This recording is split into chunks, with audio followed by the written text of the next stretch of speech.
أعوذ بالله من الشيطان الرجيم. بسم الله الرحمن الرحيم. In the name of God, the merciful, the compassionate, brothers, sisters, what is the greatest threat facing Islam today? American aggression in the Middle East. The Zionist occupation of Palestine. These are merely symptoms of a greater disease. The real threat is in our hearts. Instead of allowing Islam to transform us, some Muslims are trying to transform Islam to serve their political agenda.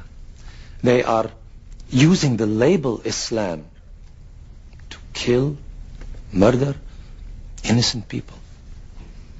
Something that the Prophet would never have condoned, sallallahu alayhi wasallam. Remember Surah 13, verse 11. Allahu la yughayru ma bi qawmin hatta yughayru ma bi anfusihim. God does not change the condition of a people until they change what is in themselves. How can we end the oppression of the Muslims by resorting to even worse behavior?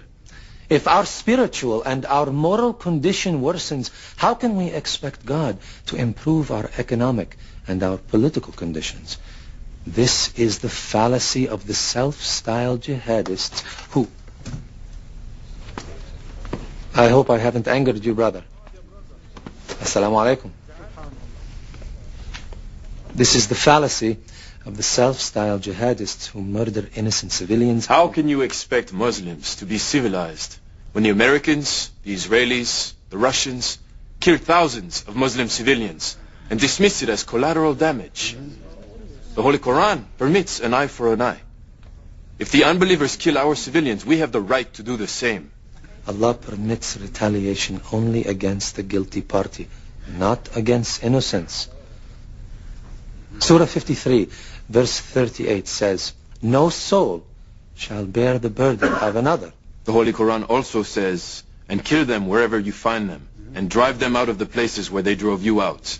For persecution is worse than killing. You forgot the first part of that verse, brother. Fight in God's cause against those who fight you.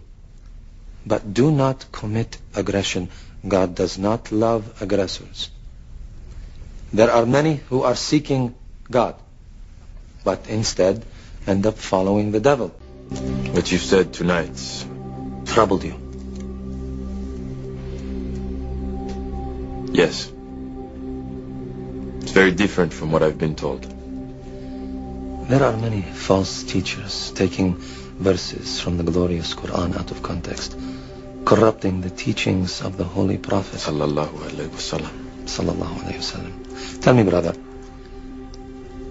what is the greatest jihad? To fight the unbelievers in battle. No. No? The Holy Prophet Sallallahu alayhi wasallam said that war against the unbelievers is the lesser jihad. The greatest jihad is to battle your own soul, to fight the evil within yourself. So, who is a true holy warrior then?